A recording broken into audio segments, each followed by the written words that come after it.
What's going on, everybody? Welcome to this live stream on Wednesday evening.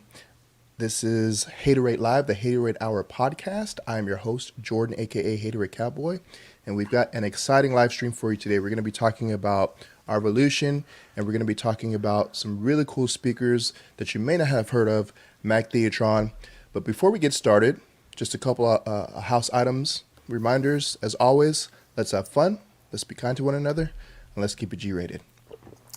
All right. Well, I did not come alone. I have some friends. I didn't with know me. about the G-rated part, so I think I'm gonna have to leave now. Exit stage left. Right. I'm kicked off now. How's it going, guys? Good. No. How are you, buddy? Pretty good. Nice. Good to see you guys again. You know what? I hate to jump in. I know you probably have some introductory stuff to do, but I've always I wanted this a chance to get to the whole Hatoraid thing, the origin of the name of your Okay. company, and then you know what? I'll trade you the story behind Let's Get Physical Distribution too. So it'll Sounds be good. even. How's that? Yeah. So the story with my channel is, so back in the day, I'd say probably when I was out of high school, so about 20 years ago, me and some of my friends, we would get together, about 10 or 12 of us, we would get together and we would play video games. And we'd have the original Xbox. I think we'd have 2 or 3 of them, about 3 of them, and we'd have them in each room. So, we'd be talking trash and stuff. So we would always have this fun but combative like trash talk during our games. Multiplayer games within the same Yeah. house. Multiplayer games, yeah, Oh, yeah. Classic. And this was before you could hook them up to the internet, Sure, but you right, had right. a long, just a patch cable, and you could connect the Xboxes. So we Yeah. would do that, and so we used to talk trash. And after a little game, we'd go into the kitchen and get some snacks, and oh yeah, I did this. We strategized, and then I guess one day I must have been in the zone, I guess, talking trash, and one of my buddies was like, "Man, Jordan, you've been drinking that Haterade." Ooh, there it is. Okay. So I was like, that's pretty cool. I like I that. had a feeling it had to be a takeoff on Gatorade something. I thought maybe Yeah. maybe the Florida Gators had something to Florida do with Gators. it, but no. No. Well, Okay. so later on, when Xbox 360 came out, they gave you the ability to change your gamer tag name. And so I was like, I need to think of a gamer tag, something that's unique, but I don't know what to use. And I remember I was thinking of names, and people that had already gotten the names and stuff. So I was like, oh, you know what? Let me do Haterade, and I spelled it just like Gatorade, but with Haterade. Well, it was already taken. So I was like, well, maybe I'll spell it differently. So I was like, let me spell it Hatoraid, and sure enough, it was available. So that Haterade is still my gamer tag. Okay. Haterade Cowboy. So one of my friends that we used to play with, he's a really good graphic artist designer. And he had this big, I have the picture somewhere. I might be able to send it to myself and share it later. But he had this big foam cowboy hat at his house one day. I don't know what he had it for, but I went over his house one day and he was like, "Hey man, do you want this?" And I was like, "No, why would I want this?" But I said, "I'll take a picture with it." So he took a picture of me wearing it. And then later on, he photoshopped me that said Haterade Cowboy. There it is. So That's yeah, And here so we that I are. started, Nice yeah. So I started using that as my gamer tag. And then when I built when I started my YouTube channel in 2021, I was like, I want something that's unique, something that nobody else has. And I'm thinking of like all these names. I'm like, I don't know what to call it. And then I was like, wait a minute, Haterade Cowboy Cinema. No one's ever gonna put those 3 names together. no sense. So They'll have a little trouble spelling it at first, but then they'll right, figure it out. it might not be user friendly as far as like when because when I tell people, some people are like, wait, what? But I was like, it's unique. Nobody else is ever gonna have this name. So that's the story of it. I'll try to find the picture here while we're talking and send it so I can share it. But yeah, Sure that's you want to do that? I know. Do I want to put this Maybe. on the internet? No, maybe not. We had started this distribution company a few years ago. Hey, Joey. There's Joey. I know Raphael and Jack are on the other side of this story when they were starting this distribution company that was just going to be basically for the U.S. Because I know Raphael's a distributor for a lot of brands in Europe, and along with it was Zappiti, and we were doing the the Blu-ray players, MagTheatron and Revon. So it was an homage to the physical media, plus a little bit of making fun of Jack and his love of popular music and songs like "Let's Get Physical." So we kind of did that, and it's turned out to be such a great conversation piece, because then every time I share my email with somebody, I can say, and you're welcome for having the song on your mind the rest of the day. And we always end up with a conversation about Olivia Newton-John or something at some point with this. So, it was an homage to physical media. We're no longer doing the Blu-ray players, but we still, obviously, we're fans of physical media. And even what we're using when you're watching our Evolution products is, the backup of physical media anyway. It's really that we're fans of that version. And I was on the phone today with one of our dealers who I know you know very well, Raphael, and we were discussing this whole thing. I think tied into this discussion with our Evolution and how it works, and I know Raphael will get into that. We maybe there's a conversation that needs to be had about what the new media form is going to be, because obviously with Blu-ray and 4K usually disappearing, something eventually has got to become the new reference thing that we have, and obviously our players will be ready to do it for whenever that happens. But I think that's also an interesting conversation. Yeah, I know. The first time I ever talked to Raphael, and he sent me his email or something. I was like, "Let's get physical," and I was like, "Huh, that's interesting. I wonder where that came from." Yeah, it's very offensive. And I'm like, "What does this mean?" And I was like, "Okay, it has to do with physical. It has to have to be physical." Well, you're the hater, and we're a very offensive company too. So there you go. Fits I well. wasn't really thinking that day, when, there he is. So there's me years ago with my fat face. Yeah, look how young you look in that picture, man. I know. I must have been, how long? This was. That's a nice hat. At least 15 years. Yeah. So he had this hat at his house. I still don't know why he had it, but he was throwing it away, and I was like, I'll take a picture with it. Waiting for that moment. That's waiting for that moment. Yeah. And then this is the actual picture where he photoshopped me. Let me pull this up real quick. Weeks later, yeah. Yeah. There it is. Hatoraid Cowboy. So that's how that came about. Los pollos hermanos, so most of them. Excellent. No, that's good stuff. I mean, you got to keep, this business, you have to keep things fun and light anyway. I mean, that's whatever. We're all here to be entertained, so we might as well be entertaining while we're talking to clients as well. So I just think that's an interesting conversation because, we're all striving to see the best possible quality of everything, and we know that you can't just be in one company that's taking care of the only way to deliver this stuff at top quality out there. That can't be the way the future is. Right. Anyways, I could end up going off on a huge tangent on that, but the Arvolution Pro 8K is here as of today. We just arrived. It's in my warehouse, and our new Bluetooth remote as well, which I have the very first one here, which will be tested for adequate performance in my own personal room to make sure it does well. No, we've already tried it at Cedia, so it's really well received and communicates perfectly with the player and any Arvolution player as well. So that will be on our website shortly as well. It was really a request, from our users, and most of the, at M-Wave, in fact, all the guys that are doing demos, asked me for a Bluetooth remote because it was easier for them, to not to point, of course, the IR remote to the player directly. So it all came from M-Wave, in fact, this Bluetooth remote. So I'm glad we went there and asked the users, ask us to make this remote because it will be very useful for many of them. What is cool with the Bluetooth remote is that you can make it in IR too, so it can do both IR and Bluetooth. So if you point it, it'll still do IR. Okay. So you don't have to necessarily set it up to be Bluetooth. It could still just be an IR replacement. Yeah, but you have to program it so it can be IR or Bluetooth. It can be both at the same time. It's either IR or Bluetooth. Out of the box, what does it do? Infrared or Bluetooth? It's Bluetooth. It's Bluetooth. Okay. Yes, and you have a quick tuto, to stop the Bluetooth functionality and to make it a real IR remote. So it's very easy.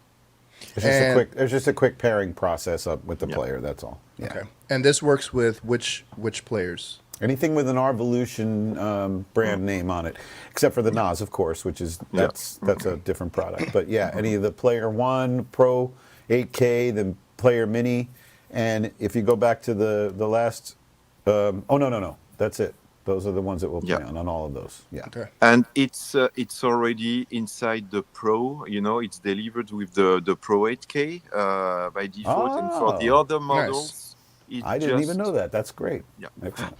It's so that's the remote you get if you get the Pro 8K. Another plus to getting that player. Yeah. And it's backlit. Of course. I always appreciate it when companies make backlit remotes. I don't. Hey, we all work in dark rooms all the time. Yeah, you know? and it's kind of baffling to me, and I don't know how much work goes into like making it backlit or not backlit. I don't know if it's like, hey, this is going to cost so much extra if we make it backlit. To me, it doesn't seem like it's that much, but I don't know. I'm not an engineer. No, it's not really a higher cost if you backlit it. Okay. But the cool thing is that you have to program it so it's doesn't bothering you, you know, all the times, you know. Right.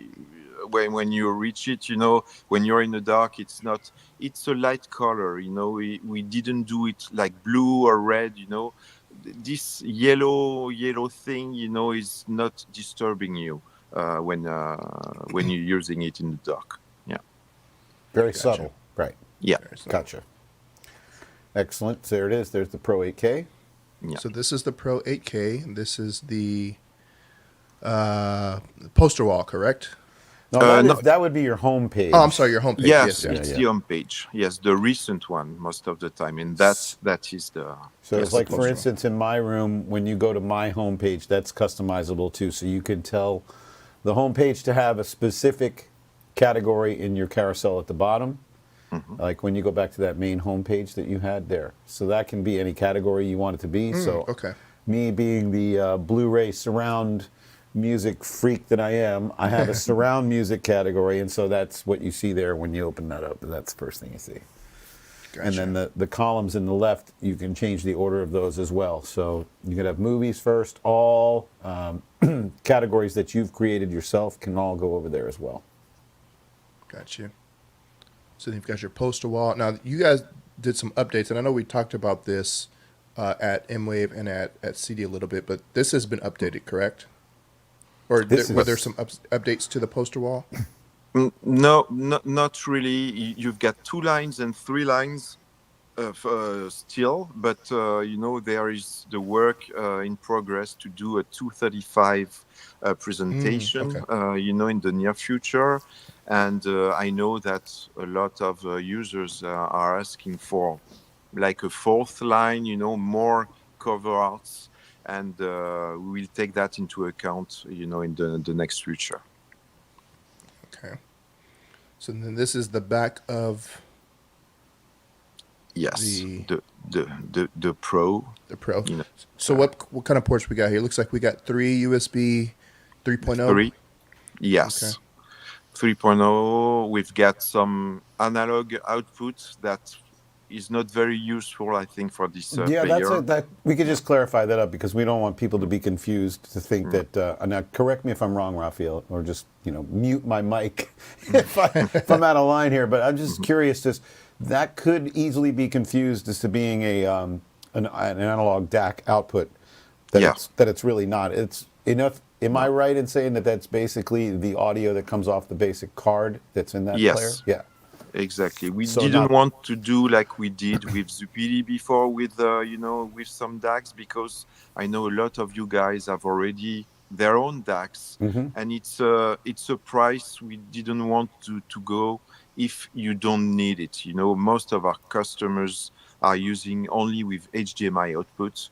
So basically we created the best digital transport we could make. Just to be used with HDMI output. Is that a functional audio out, though, that you could actually maybe use for a different zone if you wanted to? A different zone, yes. If you get a zone 2, of course, you can, both. For your patio, like if you didn't need the high quality, you could just use a basic stereo out from that if you wanted to? Yeah, but I would rather, use the coaxial, the real coaxial output to bring into a DAC, an external DAC, and have the There you best go. sound out of it. There But you go. Yeah. That's true. that You would have be the- the way to go. And then what about what would the coaxial be used for on this? That was what he was just saying. Oh, that's what he was just saying. Yes. If you Oh, I want get to what you're use a saying. DAC, Gotcha. digital Yeah. audio Gotcha. out. Yeah. that's the best way to use this this output. Yeah. I think I had somebody asked a question the other day that I'm finally going to get to ask here too. Why not the separate HDMI audio out on this one? I guess somebody was wondering. Lack of demand.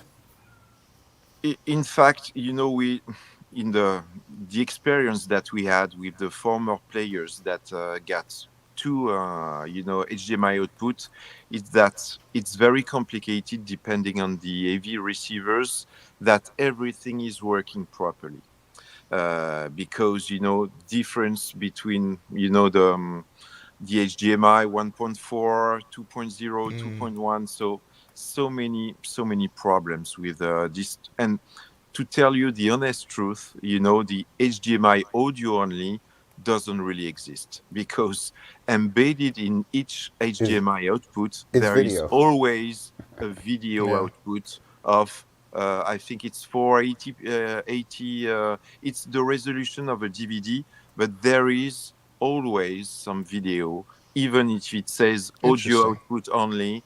So it's not true audio only, right? yes, it's didn't not know a that. real true. I didn't know that either. Yeah, Raphael told me that when we were at CEDIA. That's interesting. So So does that have to do with like HDMI spec or something? Like it has to be in there? Okay. Yes, exactly. It has to be. It's mandatory that you have at least a video signal into the output of each HDMI. Yeah. And So of course, that's why. this was audio only was beneficial. It's just like because of just a matter of years going by. 5, 6, 7 years ago, if you had a player that had audio out, you would have a receiver that you would probably benefit with that, because you would want to go directly to your display from the HDMI out, and then you would use just the audio, the other one, to use into your receiver. So you didn't have to do the HDMI through your receiver. So that would have been a good point. Now every receiver is basically 2.1, so it's going to do it for 4K, 8K. So yes, it's the demand is less. And they even have the optical on here, which I'm assuming if you're buying this as a premium product, you're probably not going to use that. But it's still, because you're not going to get Atmos and stuff off of that. It's limited, yes, to 5.1, and the resolution also. But if you're one of those guys that has one of those DACs that uses optical that you still love and swear by, there you can still do it through this. That's true. Again, You can simultaneously, stream, right? You can do that simultaneously as HDMI as well? Yes. Right, okay. Oh, okay. Yeah. And then you got your gigabit LAN. Yes. Gigabit LAN. So yeah, I mean, I would. You've got 3 Wi-Fi, but again, And Bluetooth Wi-Fi and Bluetooth. antenna. Yeah. I would highly recommend using Ethernet if you're going to be using this for what it's intended. I don't use anything in my system. Actually, at home, everything is hardwired unless it just doesn't have an Ethernet connection, like my phones or my tablets or something. Everything, every piece of my TVs, my players, everything's hardwired. I'm with you. That's the main artery for this machine. If you're not. You can get it to work, but obviously the Wi-Fi is just you're asking yourself to have. You're asking problems. too much, and then you're asking a lot. If you're trying to send, 4K 24 Dolby Atmos over Wi-Fi, that's asking a lot. But you still need those antennas on there for the Bluetooth for your. For the remote. Okay, correct, for the remote. So, there you go. So this is interesting. Free delivery worldwide, huh? Yeah. Well, anything outside of the U.S., I'm going to tell them to call Raphael. Yeah. Let them work on that. So. That's true. Yeah. That's his problem, not mine. So, yeah. But definitely in the whole United States, for sure, we'll take care of. It's the European logo. It's not. It will not be the US one. So. Okay. Oh, something I did want to ask. So there's a USB port on the front. Can you tell everybody what the maximum hard drive space is for these on the back and on the front? Like, is it 16 terabytes, 32? That's an interesting question. I didn't know if there was a limit. Yeah, no limitation on USB, Okay. but so far I think you've got 24 terabytes, for external USB drive. What is interesting is what you can put inside, because that's the real tricky part, because putting big external drive is easy on every players on the market, but try to get more than 16 terabytes into the other brands all around. It's very, very difficult. So we were able to achieve to be compatible up to 32 terabytes per bay. That means that eventually you could have 232 terabytes on each bay. So it's quite the capacity of a NAS, in fact. Right. So I guess what you're saying is once they make a 64 terabyte drive, you can partition that into 232s. So you could end up with 128 terabytes on this machine. No, I don't think we will ever reach 64 on a single drive. Right. The Probably not. maximum theoretically is 32 terabytes. Okay. We are not there yet, but we know each year we gain 2 terabytes, more or less. So the 26 are coming. So yeah, we can. And we had a question from a listener about asking about our load times on when you pull up the video wall, and I guess this would be a good time to ask Raphael. With as far as local storage, and you would call that local storage, obviously, if you had the hard drive in the player, you're going to look at a quicker loading time than you would pulling something through your network, I'm assuming? No, not really, because everything is based through our cloud. So Okay. in fact, the covers are not loaded locally. If it was, it would be faster for sure. But for now, it's not the will of our Evolution to do something local. They prefer to use their clouds because you have a lot of benefit by using the clouds. The backup of your collection, of course, all the new features, the community-based management thing. And so, yes, no, it's not really, but we've done some pretty good improvements over the months for the loading times. And now, once you scroll down every covers that you have, it will cache them, and then you will go fast as hell, to scroll all over your collection. So I guess we made some big improvements for the months too. Yeah, the loading time's a lot faster than it was back in the Zappiti days, that's for sure. Yeah. So Definitely. on these internal hard drives, a couple questions. Mm-hmm. So is that going to be a firmware update to where it'll? Because right now you said it only does what? 24? No, it's because 24 is what we have today. That's the biggest But, you can Oh, find. okay. I see That's what you're all. saying. Yeah. Gotcha. yeah. So But the it's 26 that we'll be releasing later this year, they will be compatible with the So PLEX. you don't need any type of update when No. it's already ready. Okay. Yes. Mm-hmm. So And then that's kind of cool. so once you have these internal bays and this is on your network, this can basically kind of almost run like a NAS, right? Like you can access the files from other Revolution players. Okay. That's the plan. You've got a master, and the pro will be the best player you can have because it has 2 bays. So you can have a Pro 8K, and all around your house you can have some mini players that will get the streaming from the player. It's limited to 3, so you have 3 slave and 1 master. Okay, depending on you have to have a gigabit network for sure to do that, but we have tested it and it works up to 3 players at the same times. You could have more around the house as long as you are not more than 3 at the same time. Watching 3 of them at the same time, right? I see. Yeah. Which makes sense. And most people, that's a network limitation. Limitation. Yeah, you got a big house if you're trying to do more than 3 at one time. But you can also expand it by using the USB port, so you can have more storage coming out of those USB. So if you just want to use the player itself as your NAS, you can just keep plugging. Fill up your USB. And did you say the front? That one looks like is that a USB 2.0 or is that a 3.0 as well? Yeah, no, the 2.0 in the front and 3.0 at the back. In fact, it's just to update the player of the front one. it's easier to do that, and you don't need a 3.0 to update the player. There is no need. So And so then this yes. is the inside. So someone had commented on the video. I didn't even catch it until they said it. I was like, oh, I guess this the fan? Is that a Noctua. Noctua Yeah, brown of course. fan? Yes, it's we are big gamers Right. ourselves too.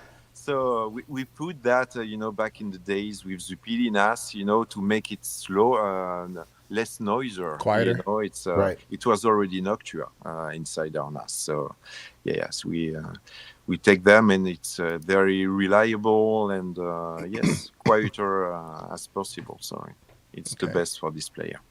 And then you've got and by the way, guys, if you have any comments, questions, you can leave them in here, and we'll get to them. But so you've got a massive toroidal transformer in here. Yes, that's the big improvement of this player, and it will have definitely some effects, on the picture quality and the audio quality for sure. Like the PD signature was back in the day. And more than that, we've got also a clock, an external, an inside clock that will synchronize perfectly, the streaming, in fact, for the audio and the video. So we Okay. chose to have a 24 hertz clock that is compatible with 48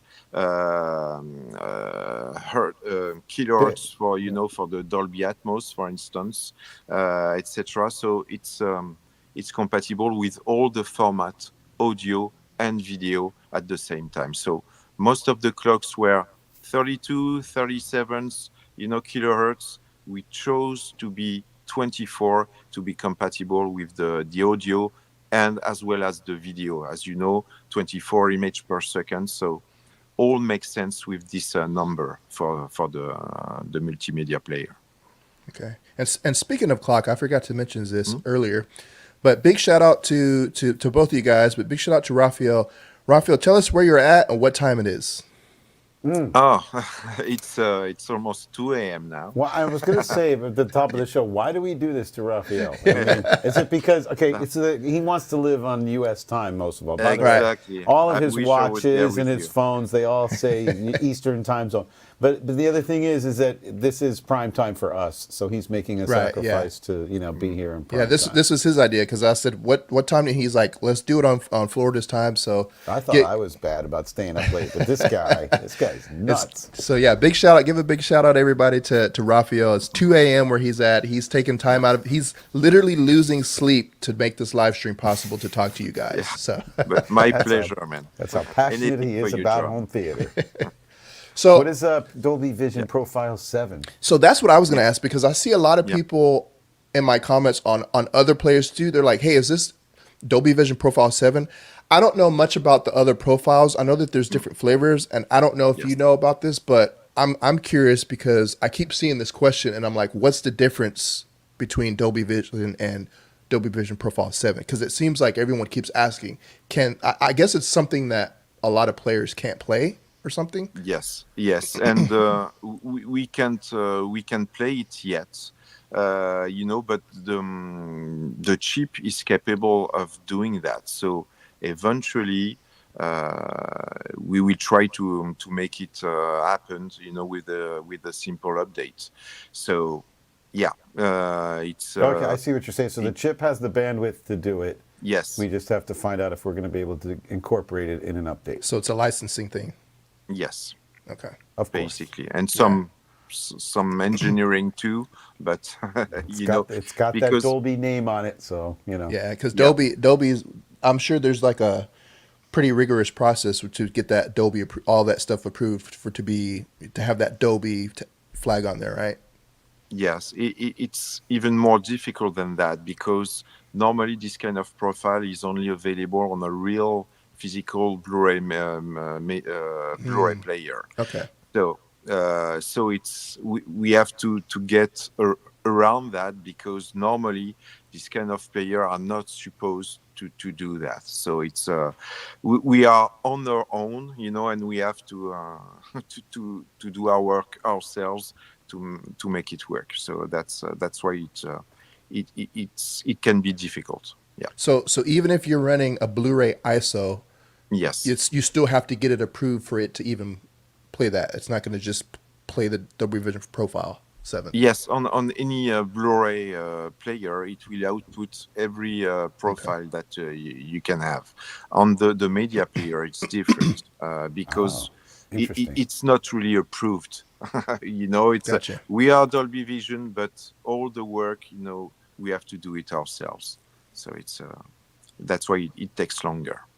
That's interesting because, I didn't realize. I knew that there was different versions of Dolby Vision as far as like how like different TV manufacturers input them and how it plays it, but I kept seeing that question. I'm like, what is this Profile 7 that everyone keeps asking about? Apparently it's popular because people want it. Now, Profile 6, no problem. It does it easily. No, I'm just kidding. Yeah. I'm just kidding. I'm totally kidding. 1, 2, 3, 4, 5. Those, no problem. Yeah, no, just kidding. That's pretty funny. Those obviously don't exist. But, that's also interesting, too. I didn't realize that was, so it's an open source of sorts. In other words, you can get in there and if you do the right work, you can make it Dolby Vision compatible, and that's what you guys kind of did that on your own. You're brilliant guys over there. That's not me. I'm not doing that. Is that engineering? Yeah. We get engineers working on that, of course. That's But awesome. Dolby Vision, low latency Dolby Vision, that's good. Yes. Okay. Yeah. All right. I think that's all the slides So we have. Evolution is basically summed up with the Player Mini, which has a retail of $349. The Player One has a retail of $899, and now the new Pro 8K retails at $1399. All available at arvolution.com. I believe once you go there, I should just look at it myself. The where to buy section. You just have to make sure you're on the U.S. store and not the Europe store. Is it Arvolution? No underscore, just Arvolution? No underscore, just arvolution.com. And then the NAS, of course, the new Arvolution NAS, which also arrived stateside today, a few of them. Nice. They'll be gone by the time this podcast is over, but they did arrive, and when there's more to come soon, too. So that $26.99, you get the 8 drive bays. You got all the capability, everything built into it that you need to do the backing up. And then you just have to supply yourself with an adequate amount of hard drives to suit your collection. You can go with as little as 3 at 8 terabytes if you wanted, or you can go, up to all 8, up to 24, I guess, for each one if you wanted to at this point. Yeah. Which I think would be more storage than you would ever need for the rest of your life, in most cases. But Let me see if I can add the website. Let's see. Your computer. Oops, no. And those orders go directly to me here in the States in our office in Miami. And, so anybody can feel free to reach out to me directly if you have any questions before you order, after you get the machine. We're here for you. And then any question I can't answer, Raphael can. So, and he's a text message away at all times. So. Let me get this up here. Arvolution. So if we go to the where to buy, you Where go to to buy. where to buy, yes, and you've got the US store, the second, the second one. You just make sure you click on the U.S. store to get the right pricing and the right units that we have in stock here. So there's two different. Obviously, the Europe office has different products because there's a Europe version of the NAS, as we all know, which could that could start up a whole nother conversation. But you realize that there's a difference in the NAS version that's in the Europe store. So what is this upgrade pack? Does a BD NAS upgrade pack? There's another great product. Raphael can tell you about that. In fact, it's for all the Zappiti users that get NAS, and unfortunately, like 3 or 4 months ago, we were using any DVD inside the Zappiti NAS, and any DVD. That's what I use. Yes, went to dark, from one day to the next. And I know I promised, Did they? every users. Yeah, sorry. gone. Yeah, they're gone. They're totally gone. Any DVD? Since when? Yes, 4 months ago. Interesting. Well, I mean, I still, because I still have it on my computer. I need to check to see. I haven't bought any discs yet. It will work with old stuff, you know, but Wow. with Blu-rays and 4Ks, it doesn't work anymore. So because that's they the are second covered. time. Yeah. Because I remember years ago when I had Yeah. just bought it, and like Yeah. a couple weeks later, they went Yeah. kaput, and I was like, oh, and then they came back, and they were like, Yes. we'll make sure so it is. Wow, I didn't know they went under again. That Yeah. sucks. I mean, I typically use Make MKV anyway, but Yeah. whenever I put a disc in, for whatever reason, it always goes to any DVD first, and then it goes to Make MKV. KMKB. Because I bought a lifetime license. Huh. Yeah. That's Wow. and unfortunately this lifetime license, you know, it's not working anymore. So I did not know that. Yeah, the upgrade in fact is just to transform your old Zappiti NAS into a brand new R-Volution NAS. In fact, you will have all the same features, the the upgrades, the automatic upgrades, the new ripping software inside, everything. So basically, you know, instead of having a brick, a piece of Paperweight, right? well, paperweight, you know, you will have like a brand new NAS for a little less than $200. Okay, so it's pretty fair. I would have preferred not to have proposed that, but at least it's a solution for It was all the you Zappiti sort of covered two birds with one stone because we got the NAS player, which the Zappiti NAS player, obviously. Since the time when the Zappiti NAS was out, and now the R-Volution NAS, there was a lot of improvements and a lot of technology that improved with the R-Volution NAS. Now we get to put that into the Zappiti NAS and basically turn your Zappiti NAS into an R-Volution NAS. Sorry, I wasn't sharing before. There's a NAS statistics feature in the GUI where you can see the health of your disks and the capacity and all that, and then. Until now, you could only do that with the R-Volution NAS, but now you'll be able to do it with your Zappiti NAS with this upgrade. So it's I would call this, it would be very similar to like sending in your Zappiti NAS and getting a R-Volution NAS to replace it is what that upgrade does for you digitally. So. And it's not another subscription. It's just a one-time fee. Yeah. Are you able to say what ripping software it uses now? Make MKV. Yes, it's Make MKV. Make MKV. Okay. Yeah. So that's pretty cool. So you guys, I'm sure you guys had to like get with them and say, hey, we want to be able to use your software and with our products. Well, it's just a blanket bulk. Bulk oh, licenses. I get you. Yeah. So you just got you. Yeah. Right, Raphael? Am I getting that right?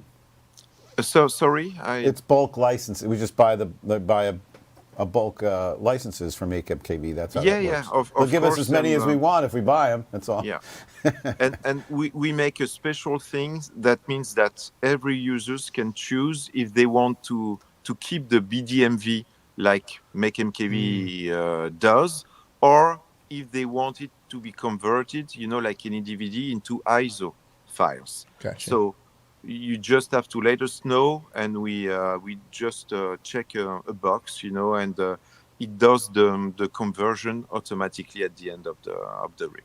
Gotcha. Ronster TV Media is asking what file formats does this cover. I'm assuming the question means what file formats will the R-Volution players Yeah, I wasn't play? sure which one he was. And I know Raphael knows them all off the top of his head, but I can do most of them. But yes, pretty much all of them. For the audio and the video, all that you need today to stream your every kind of files.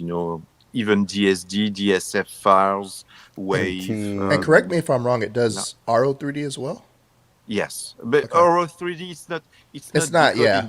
It's just a pass through. So basically, if you have RO3D music or movies, it will less the signal passes. Sorry. Yeah. The Zappiti Mini is 4K. HDR, but you can do DSF, DSD, so you can play most of the 4K files with HDR, no Dolby Vision. So if you want to have a similar products, now you can go with the R-Volution Mini player. It will do everything that the Zappiti Mini can't. Also, if you wanted to, you can turn that Zappiti Mini into an Arvolution with the RVideo app, which Yeah. you can get at arvolution.com. So you get the RVideo app, which you can download on the Arvolution page. Now you'll be able to get to the same database that the Arvolution uses, and basically have it work like that between the Player Mini and the bigger players. I would say with the Pro 8K, maybe with the more hefty power supply, and like Raphael was describing today, but I guess maybe on only the highest quality systems would you be able to see such a difference from a power supply. But we have customers that swear by it. I can just tell you that.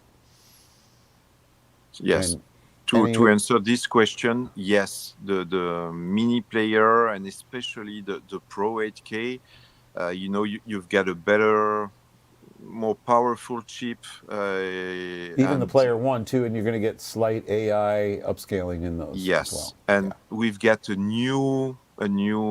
lots of new features with AI upscaling on the Pro already. It's nice. working as today. We've got a new software for the Pro, and we've got a new new menu with picture quality, and you have a lot of AI presets. Oh wow! That we were waiting, and it's there actually since today. Wow, so very it's, cool. It's Nice. finally here. So it was pretty fast. So as soon as I plug in my new Pro 8K, I'll get that update and it'll have that in there. Yes, yes. No, I'm You will be one of I'm not the replacing few my. lucky ones. Okay, I'm not replacing my Player 1 with the Pro 8K. It's the save it for a customer. So that's ready to go. We're ready to ship now. So if you order today, it'll get shipped tomorrow. David M says, "Will this ever get any apps?" David, what are I you know what he's talking specifically? about. I know exactly what he's talking okay. about. Yeah, Netflix or He's Oh, wanting apps. Okay. for the people that are very. I'm going to let Raphael answer this, but what he's Yeah, basically asking is, can the Arvolution player be like an Apple TV? I'm Is kind of. basically what he's asking. I have kind of, and I'll let Raphael answer the actual question if it will ever get any. But my thing is, and I get this question a lot on other products.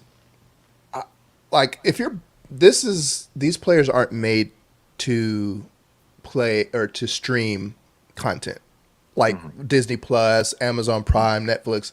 These are specifically to make basically your own Netflix. So I get it, because a lot of these players have run Android software, so you can silo stuff.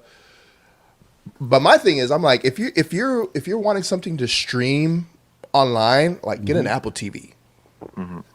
You're spending a lot of money to use this. You're wasting all the technology of the player by streaming Right. with it. Basically, I think is what it comes down to. And to be able to do it, again, I should let Raphael answer this, because there is some legalities involved in this as well, in licensing. In order to be a streaming player, you have to be a product that sells an enormous amount of units a month. And I think Raphael knows more about that. Yes, it's basically. I wouldn't mind, letting people downloading apps like Netflix or whatever, because we are all using it. So why not, play it inside our players rather than on a cheap, and at least get the best quality Apple. possible. Yeah. Right. And it will definitely improve, I think, a little bit the quality, at least a little bit. And the problem is that in order to do that, we have to have a Google license in our players, and Google is not giving the license for nothing. And we have to sell a lot of players each year to be certified, and it's about 50,000 units a year. Wow. To start with. So we are not there yet, with the help of all the guys around here, and maybe one day we will get it and get the license, and of course it will be our pleasure to let you download. So that answers the question as to why those app hubs are in so few devices. They're only in a handful of devices out there, and that's the reason why. I get it. I do too. I think most people want a solution that has, hey, I can just go to this one device and I can do everything. Yeah. But the products aren't designed that way. Companies aren't designed to just, hey, let's just make one product. They want to make money off of you in a bunch of different ways. Well, I'd also like to think that a company likes to keep a good eye on how their product's being used, and you can't blame them for that. If they're making an app, they know it's only on this, and this platform. So you're not opening up a giant can of worms of, wait, this guy's trying to use our app on what? And then Yeah, and it doesn't customer run service function. becomes a Yeah. nightmare. Then you ruin the reputation of your product. So I mean, I understand how it works. That said, there have been some. I don't know if there's I know in my Zappiti reference, there's an Aptoid app server you can get on there, and you can get some Europe-based apps that but aren't really it's official. very limited. Very It's limited, and it got it to work a little bit, but not really. 5.1 only. Yeah, and that was my next thing I was going to say is I've heard a lot of people say like, oh yeah, they'll comment. They're like, yeah, you can just sideload it, but most of the times they say it doesn't run the same as a dedicated app like on a Apple TV or on a Roku or on something like that. Like those apps are designed for that. It's not something we want to highlight for the customer because it's something that makes the player perform on a subpar level, you know, and we don't want to introduce that to people. So it's there, but don't mess with it. Right. So Ronster TV says, does this cover all the 4K Ultra HD formats, highest quality 4K? Yes. Yeah, for sure. HDR, HDR10 plus, you know, Dolby Vision, everything 4K, even 8K. So to put the Arvolution experience in a nutshell for me now, I mean, I have a Blu-ray player. I have a high-end MagTheatron Blu-ray player here that I've had for a few years, and I don't use it anymore because now my process is if I get a new Blu-ray disc or a pure audio Blu-ray album, I'll even put those in there. That's another discussion we should have about music, how it does work, but not officially, and we're working on music, also getting it integrated in there as well. But in any case, if I buy a new movie from Amazon, take the disc, I'll put it in my toaster. Like I said, just pop it in the NAS, or in the external drive, and the NAS, rip it, and then I'll have it on my NAS and my Arvolution player later to watch. And my experience is, you know, I've done a few A/B comparisons here and there, and I don't know if it's psychological, but I almost feel like the image quality and the audio is even better through the Arvolution player than it is through the Blu-ray player. I'm not, you know, because it should be identical. Is newer, you know. It's the latest technology. The technology inside the Blu-ray player, you know, it's the same as it was, you know, 8 years ago. Right. So the same DACs, the same all of that. Right. And now, like you were saying, you have this AI upscaling. Like my Oppo 203 still looks amazing. I probably use that 1% out of the year, and it's like a use case where like, oh, for whatever reason, this disc just won't rip, and let me just put it in there so I can play it. But it doesn't have AI upscaling. It doesn't have all these new AI stuff. So I started to say it should be identical, but Raphael brings up a good point that all the technology just by default is going to be better. Each year, every component that got made was better than the last. So you're getting an experience that it's the same exact experience as far as navigating and pulling up the menu, your special features, your audio selections, and all that.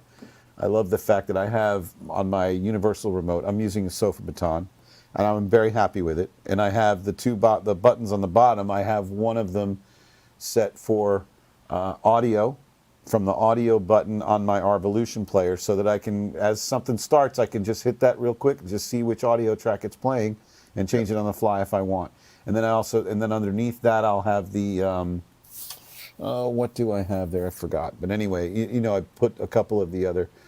I forget what I have over there, right underneath it. But the subtitles, because that's the other thing. There's a subtitle button on the Arvolution player, so that's good to have because if I need to use that, it's right there next to my audio button on my universal remote. I don't have to stop the movie and go, oh, where's the Arvolution remote? Because I need to get another command here that I don't normally do. Yeah. So, and I think Oppo players used to be able to do this, and they updated it where you can't do it anymore. But if you're somebody that's like, hey, I want more than the MKV, I want the ISO, or I want the full disc experience, just rip it as an ISO. You put it on there, and the cases that I've seen, I think it's actually quicker than the disc.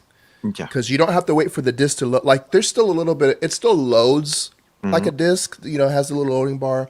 But as far as like, and it is on a hard drive, and it is spinning. Right, still, and it's spinning. It's not taking as long to get going. And you don't have to worry about a laser disc or laser drive going out at some point. Like that's the thing where I'm like, once my Oppo UDP laser goes out, it's done. Like I said, I don't use it, but the fact that you can rip as an ISO and get basically a digital full version of the disc. experience. Yeah, the full Yeah. experience. Blu-ray menus, deleted scenes, behind the scenes. If you're somebody that likes all to keep all that stuff, you really only have to rip it once, and then like when I buy a disc, like you were saying, when I buy a disc, I put it in my computer and I rip it, and then it basically never sees the light of day again, unless that digital version somehow gets corrupted and I have to re-rip it. But it stays on I put it back in where I have a little sleeve that I put it in, and it never gets touched again. And then that disc also gets to stay premium because I'm not taking it out and putting it back in. So if I do have to re-rip it, I have a hard disk copy of all my movies where I can just pop it back in. It may take an hour and a half to rip, and then it's done. I don't have to worry about discs. I don't have to worry about disc trays. I don't have to worry about turning on the Blu-ray player. It's so much better. Especially if you have kids, Yes. Yeah. It's way better. Yeah. And you don't have to worry about it getting scratched, because if you get a little scratch or a dust, it ain't playing. Nothing beats going, because we all do it. Yeah, especially if you invite a friend over into your theater and you're like, hey, you gotta hear this. You gotta hear. I mean, we're all living in clip land now instead of full length everything. We're all just watching scenes and clips. But that said, it's good to not have to get up out of your seat and you're playing something for somebody who goes, oh, you have to see this scene from this other movie. Now you don't have to get up, change the disc, you can just go ahead and pull it out of the other. We had a couple of Your questions whole over movie here. Collection. Your entire collection, which I don't. I saw a couple of these questions and I'm kind of anxious to answer. I know this is the question I get all day long, and I'm not trying to be rude, Monster, but I'm kind of tired of this question because you're talking about a completely different ecosystem, completely different price point. It's the expression apples and oranges never applied better than it does in this. Okay, so the what you cannot do with Kaleidescape, which you can do in Arvolution, is have complete management over your entire personal collection. And when I say personal collection, what about not just movies and music? What about your personal video collections? I know there's a lot of people that, first of all, there's guys that are videographers, people that have just spend their entire lives documenting everything they have on video. It's all titled and everything. Those can go on in your NAS and in your system as well, and can be just as customizable as your movie. So, like I was explaining to customers at Cedia, you imagine if you have like a very well-produced wedding video. Your friend Bob and Carol have a wedding, and they have this whole professional video done, and it's an MP4, and you get that, and you put it into your NAS. Now, when you pull it up and it pulls up, you can identify it. With the PC app, you can download some photos, make your own artwork, get in Photoshop, build them a nice movie poster of their wedding, put the 4K UHD banner on the top if you want to, and then have background picture with them at the cake or whatever with the cover in front of it when you select it. So now their title is up next to Titanic in your collection. I guess Bob and Carol wouldn't be next to Titanic, but alphabetically, it would be up there. But you see it's right up there, and then you invite them over and you show them. It's a very, very cool presentation. It's complete customization and complete management of your own video collection. Kaleidescape is, and I'm not saying this to minimize them in any way, or it's just what it is. It's a very, very glorified and extremely glorified Netflix experience. You're just getting the best possible quality that can be delivered like that, but it's their content. If they go away, your collection goes away. And it's convenience too, because some people just don't want to do the whole ripping thing. They don't want to collect discs. I get it. They don't want to, and I get it. I know it sounds weird, but I actually enjoy ripping, like buying movies and ripping it. Some people don't want to do any of that. Some people just say, I want to be able to just download it and watch it instantly. Well, So I sold this for a long time before I actually really became a user. And I was just going by descriptions and videos and what Raphael was telling me. But now that I'm an actual regular user of it, I can tell you the most exciting thing for me is the customization. The ripping itself it's not even a task. It's a one button, it's operation. and you walk away. And then you're like, hey, I don't like that movie cover that they have for that poster. I want to put a different one. Or you put the music, which isn't automatically identified. I'll go and get the cover artwork for the music. I'll make my own version of the cover, and then if I add info to the metadata for the database. You know, Peter Gabriel's album I.O. is the such and such, and my description goes into the community, and that becomes part of the database too. And so it gets the whole database more enriched as you go as well. I really like that process. I know I'm a huge geek, but I mean, I do like doing that. So I think that's you get a personal attachment to it when you get involved in that. Yeah. And then I think Raphael can answer the question: what makes Arvolution a better company than Zidoo or Dune? They are all quality. great players. You know, the unique thing about our video is that we are taking care of all, you know, from the ripping, you know, to the hardware, to the software. So we do it all under the same brand. So I don't think Zidoo does it the way we do it, or neither does Dune. So it's a all-in-one solution to get your physical media play, you know, as best as possible into and with a nice and beautiful interface. So that's what makes us pretty unique. And I think this would be a good time to, Raphael, to kind of mention the digital movie boards feature that we debuted at CEDIA for the first time. It's very cool how we've integrated with digital movie boards. Can you explain a little bit how that works?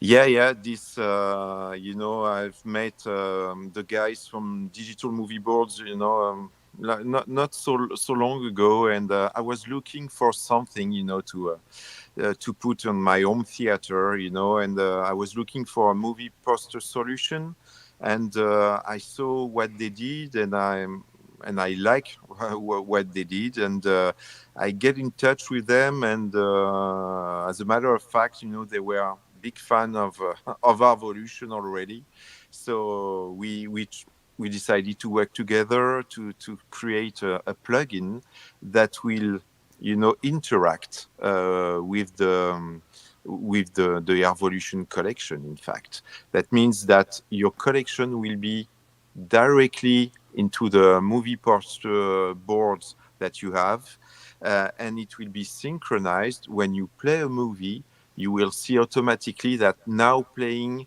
the movie that you are watching on your home theater, it will be put on the display outside your home theaters, thanks to the digital media player. So it's kind of cool, and you've got so many things that you can play with. You know, you've got the scheduler. You know, you can schedule a movie night with the name and the cover art of the movies that you want to watch tonight. It's I love it. So you can walk in your front door and you have your little movie poster outside the theater door, and then anybody in the house can tell what movie's coming on that night and get the artwork of it. exactly You know, showing tonight at 8:30 at, you know, Raphael's Theater, because you can customize the top to say however you want it to say. It's very, very cool.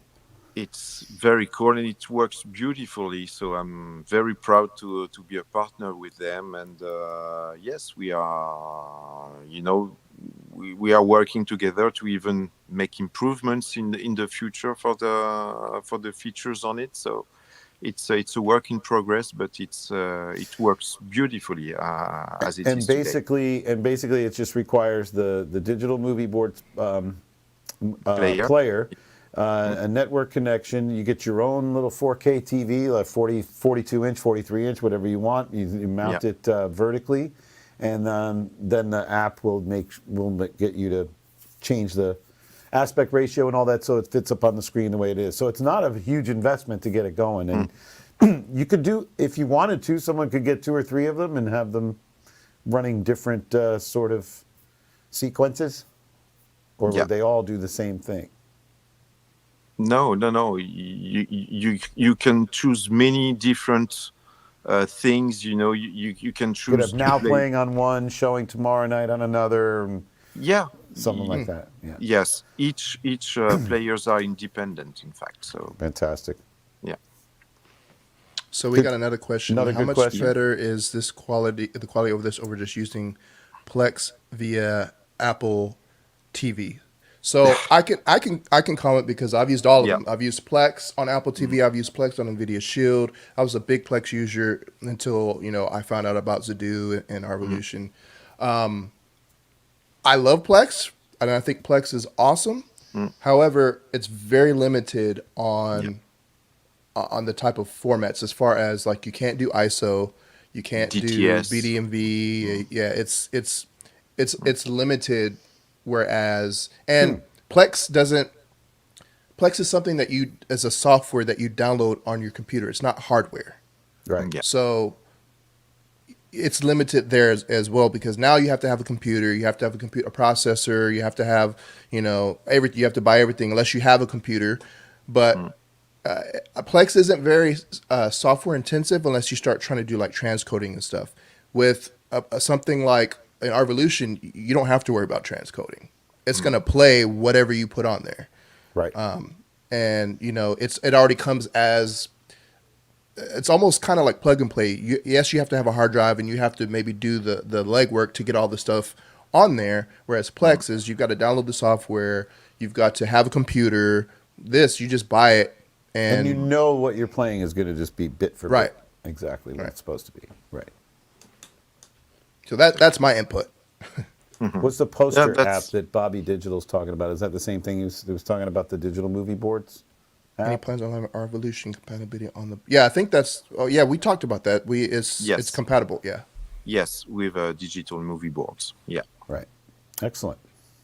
Will there ever be a day when, as an owner of an Arvolution media player, when I no longer need to pay for our video app subs for my Zappiti Pro 4K? Yeah. For now, it's not. Thanks, Joey. It will not be possible. Thank you, Joey.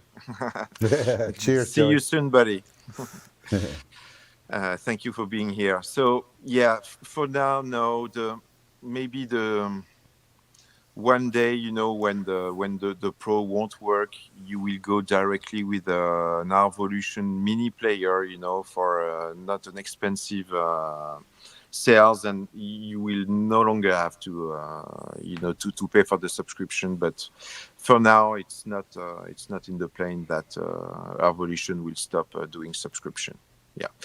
What is cool with subscription, I know it's like $50 a year, but it's still some money. I understand that, but this money allows them, to create some new things, because to be a company, to be a sustainable company, you have to have a resource like that to, expand, to do a lot of things. So this is very helpful for you to get new features and new stuff that you all want in the future. So it's really worth it. Yeah. So I think we covered all the questions there. So now let's move on to I'd say the hot topic of the live stream, which is Mac Theatron speakers. So I had never heard of these speakers until Arvolution. Me and Raphael were talking, before CEDIA. We were doing some stuff planning for CEDIA, and he told me that they were going to have these speakers there, and I was like, Mac Theatron? Oh, I've never heard of those. But you've probably maybe have seen them in your local Regal cinema, correct? Yes, or heard them exactly. and not Or realized, heard them. yeah. Sorry, heard them. Yes. Yeah. You probably won't see them. No, because except for the surround speakers that you can always see in commercial cinemas. But yes, in fact, it's not really the Mac Theatron that are actually inside the commercial. Yeah. It's the Mag Cinema version, but Mac Theatron, takes all the, the R&D, everything from Mac Cinema, of course. So they just put it on the home theater size. No need to have like a 3 meters speaker, tall speakers. So they derived, Mac Cinema to the size what we really need into our home theaters. You reminded me when you said about you could see the surround speakers when Raphael and I went to the Majestic Theater in Hollywood, to see Dune 2 and IMAX. We got there nice and early so he could go around the theater taking pictures of all the speakers that are up on the wall. He said, look, there's 22 of them. It was great. Yeah. We had a great time there. That was something else. So this is a company that's their roots are in commercial and it's trickled down to home theater. So this is actually a commercial minded. Yes. This is commercial cinema equipment in your home theater. I mean, everybody obviously has been trying to do this, with their consumer equipment. But aesthetics, sizes, have always been limitations. You've had, speaker companies want to keep their speakers still, flexible to be hi-fi speakers, but also home theater speakers, and it's tough to find a happy medium in there. So Mac Theatron has been doing this for more than a couple of decades with the commercial cinemas. Not only that, but Mag Audio, their big parent company, is like the real high-end commercial concert venue speakers, touring array setups for festival, huge backline setups and stuff like that. So they're in the commercial audio business for a while. And in fact, if you go even farther back, the company was a magnet company that was producing magnets for products all over Europe for years. And that's what they originally were until they formed Mag Audio. Then Mag Audio created Mag Cinema, and now Mag Theatron is putting these same components, and as Raphael, the same technology and sound and feel that you get in a commercial theater in your home. And I have the first ones here. It's the interesting way that this happened for us was Raphael and I went to M-Wave. We saw you up at M-Wave as well, right? You were there, right? Yep. Yep, I was of course. There. And I was personally looking for subwoofers for myself because my setup is basically it's an 18 by 13 room. As you saw earlier, I have this hybrid media room with a 5.2.4. But I wasn't happy with I was happy with it. They sounded great. The subwoofers I had, I knew I just needed to upgrade them. I won't get into what I had. But I went there to M-Wave. I took some time to listen to other people's, other companies' subwoofers. The JTRs, I went to the SVS room. I spent a lot of time in SVS. Of course, Martin Logan, which I've always loved that brand as well. I just came away from M-Wave a little underwhelmed. I left M-Wave very satisfied with what I had done with the subwoofers that I had in my room, which weren't really supposed to work together. And I realized that I did a good job in calibrating them and enhancing my Arc Genesis settings to make them sound as good as they could. And I got kind of a validation of that because the stuff I heard at M-Wave was just as good, and if maybe not just a little better, but not life-changing. So I started having a conversation with Raphael about subwoofers outside of the show over dinner one time. I guess it was over some barbecue in Kansas City somewhere. Of course it would. It had to be. Chances are. So then I said, what's going on in subwoofer world? And he told me, you have to hear this brand that I'm distributing in France. It's called Mac Theatron. And we had a conversation about him maybe being able to ship a couple of them over here for me to check out, which was really where the conversation went. And before I even did that, I just took it upon myself to reach out to Mac Theatron myself, send them an email, wanted to see if they had anybody in the States I could check stuff out with, and then the next thing you know, we became the distributor for them. Nice. So I, as being the lucky recipient of the first ones to hit the States, I just don't know. I've run out of adjectives as I sit in front of the Hammer 15s. So what I can tell you about first and foremost is the Hammer 15 subwoofer. It's a very special product. So it's a passive subwoofer that weighs 110-ish pounds. With 115, stands about 47 inches high, and just has the one driver. It is ported. I've always been a fan of ported subwoofers as long as they're built right. Excuse me, but a good ported subwoofer has always been something I've been a fan of. And I'll tell you what I replaced. I replaced a 15-inch Velodyne. I think it's called ST series or SG, one of the two. Pretty hefty subwoofer that claims to get down into real low numbers, and I thought it did. And then I also had a couple of sealed Carver Sunfires. Now I know it wasn't good to combine sealed and ported, and people could have that discussion forever. And plus I had 3, so I had 2 of them wide into 1 subwoofer out on my Anthem AVM70. So I just said, there was something telling me you need to get 2 matching subwoofers. You need to do this right. Everything else will sound better. And so I got these in here, and I can't even tell you. It's just a different category of low. It's the room is, of course, this is probably more subwoofer than I need in this room, but you know, you'd like to have 2 to get the coverage. I have a customer right now that's talking about putting 4 of these in his room, Nice. which is not much bigger than mine, but it's just an enveloping thing where I feel like the sub area that I hear, the emphasis that I hear on a lot of subwoofers seems to live in one general area, and it's almost as if there's one tone being accented, and some others are sort of being accented around it. This feels like it has 3 different layers, like, if you will, 3 different bandwidths within the low that all perform great. You get that very low sound that's underneath you that you kind of lay on that nice deep blanket, but you also get chest and head impact from. So I'll tell you back in detail. So, and I know this is a sign of a good subwoofer. The opening scene for Godzilla -1, which, by the way, I think is Love that one of the scene. most terrifying We scenes all on love that movie. movie. Man. I mean, Yeah. the opening 10 minutes of that movie to me is just, it's really well done. Now, there's some specific moments in that where the guy runs to his plane to maybe try to shoot him, and then Godzilla like looks into his window of the front of the plane. He almost shoots him, but he doesn't. And then they pull back to where the guys are in the bunker, and you see Godzilla take, I think it's 2, maybe 3 steps. And it's those impacts that I know, I purposely know what my system sounded like before, and I heard the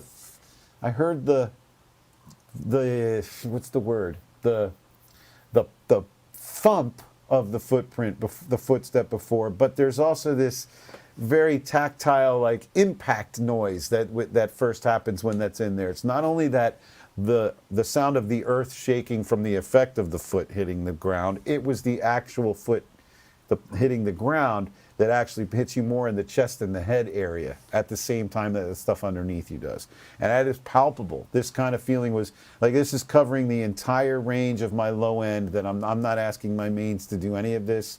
It's saying, you hold my beer, I got everything from 90 down taken care of. You know what I mean? And my speakers are just... Yeah, and that's the way it is. It was just, it's fascinating, and I'm listening to all my music all over again now, because I'm hearing parts and songs and low-end synth parts that people put in music 25, 30 years ago that we just never heard, because you never had the ways or means to hear that 15 hertz tone they put underneath the thing. It's there, but now it's like unveiled. I noticed that my quick measure and my AVM, I know there's a lot of Anthem owners, and I can only speak to the room correction with Anthem, but when I did my quick measure on the subwoofers, once I put them in, and you see that line that gets to 20, and then it usually just dips off a cliff down. Just falls off. This one will go past 20, and you know, anybody that's used Arc Genesis knows that scale goes to 15. That line drops to maybe 3 or 4 dB, but then it squiggles and goes straight across to where 15 is. It does not go down. So it's flat there.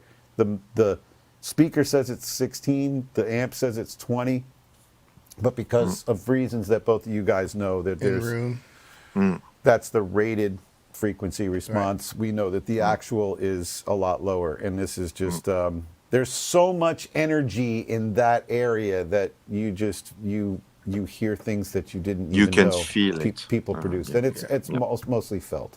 My chair, because of when you have an 11 hertz frequency, you know, moving in your room, very loud.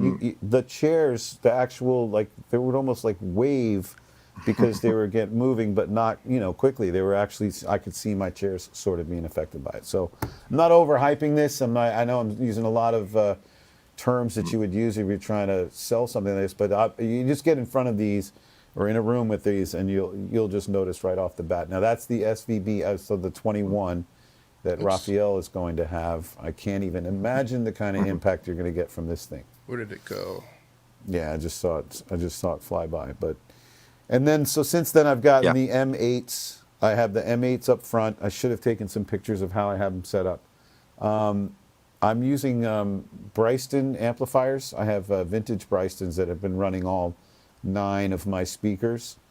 And so I'm continuing to use those. I'm not using Mac Theatron amps for the M8s, but my Brystons sound fantastic on them, and they dropped 4 ohms, so I'm getting 100 watts per channel out of my otherwise 60 watt per channel Bryston amps, so I'm getting beefier amplifier sound as well. So everything got bigger and wider. Of course, to be fair, I went from Emotivas that had 5 1/4 drivers in them, so very impressive, great sounding speakers, but to go from 5 1/4 all the way around to 8 all the way around is obviously a huge step up. So I'm going to notice that.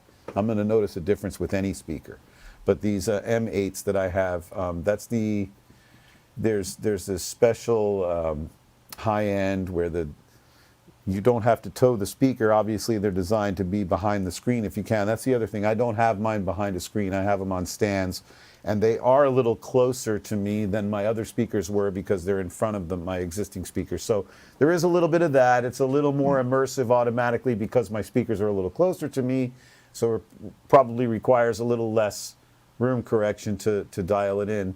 But the difference is just amazing. I'm not going to use the term night and day because I think that's a overused term, but it's very significant. What really matters with the front speakers that with Mac Theatron is the orientation of the horn. You know, you don't have to angle it. You know, the horn is already pre-angled because you've got a left and right and a center, and they fit. You put them horizontal, behind your screen, and they will be angled directly at the center of the room. And if you put them vertical, you just flip them, and then they'll point. The M8 left, the M8L, will direct, I think it's about 15 degrees towards the center, so that the emphasis on the, what's the word I'm looking for? The dispersion is more towards the main listening area than it is being wasted. None of it's being wasted on your side wall. Obviously, that's why we treat our walls like we do, because there's early reflections from most speakers.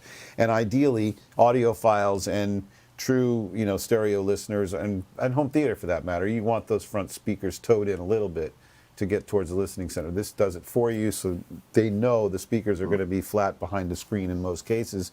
So that's why they're built like that. And also the surround speakers are done the same way. They're designed to be up higher, and the tweeters point down towards the listening area as well. So your dispersion is a lot more directional towards, that was one thing I noticed right off the bat in my room. My sweet spot seemed to get a little bit bigger. And I think a lot of that is because I'm so sufficiently pressurized with bass in here that there's no room for the rest of the stuff to get. All of my speakers got a little more directional because of that, I believe. Nice. So that's what's going on there. So I've been telling you, I am set up and ready to go, and we're trying as hard as we can to get these into some demo rooms of our dealers so we can send people to go hear them in person. But for now, as we work on that, I have this set up here. It's in Plantation, Florida, just outside of Fort Lauderdale. Anyone that's watching this is more than welcome to set up an appointment and come sit down. I've got it down where I can sit you down for 30 minutes, play you some movie clips and music clips. It'll just, you can either tell me I'm crazy or you'll have the same reaction I did, because there really aren't words to describe the difference it is. I can tell you that, I use the term, I don't think I've heard something sound like that since I was in a commercial theater. And what I mean by that is, like, it's almost like you can feel the wood, if that makes any sense at all. When you're in a big movie house and something's really loud, a lot of that energy, it's almost as if you feel the wood shaking. You know what I mean? I remember being at a Metallica concert in the 90s with Pantera. To this day, one of the loudest shows I've ever seen. And all the bass bins were way up high, and there were no grills on the front of them, so you could see everything moving. And it was almost as if I could feel the energy that comes from that wood just like shaking. You know what I mean? Like that's what I felt. And the other thing is how clean it is. And this is obviously is dependent on the room you're in and the size of your room and the situation you're in. But for the size of my room and these two Hammer 15s along with the 3200 watt amp, it is so clean that it. There was a friend of mine who came and listened to some stuff yesterday, and but like I said, we spent a good half an hour sampling stuff at reference level, or minus 13, minus 12, as loud as I could get into that sweet spot where it's still no distortion, but it's as loud as you would ever want it to be. And after a good half hour, you walk over to the amplifier on my rack, and the Mac Theatron amp is not only not hot, it's cold. It was room temperature. It felt like it was the same temperature as the room. So it's wasn't hardly even working at all. Yeah, and I think we're working on trying to get some of these products into my theater to review for you guys as well. Absolutely. Probably going to start with subs first, just because that's easier. I'm working on getting an acoustically transparent screen in a couple months, and that'll make I have to figure out what speakers fit and how the orientation, but definitely going to try to get some subs in first. Also, these are all passive speakers. Everything's passive, and there are Mac Theatron Class D amplifiers that work very well with them. However, I would say and Raphael could back me up on this, I would say if you were going in the high end of Mac Theatron and like the M15 screen speaker, and the M15, or I'm sorry, the Hammer 15 subs, I would highly recommend that you use the Mac Theatron amps for those. The others, from what I can tell and the reading of the specs, and again, I only have experience with the 8s so far, but perhaps with the 8s and the 12s, you could probably get creative in using your own amplifiers, but just to make sure that you had sufficient power to do the job that they can do. You have to make sure that you're sending them enough power. And so you'd have to do some spec watching and making sure that you're doing the right thing and getting the best out of the speaker, but you don't necessarily have to use Mac Theatron speakers or amplifiers for those.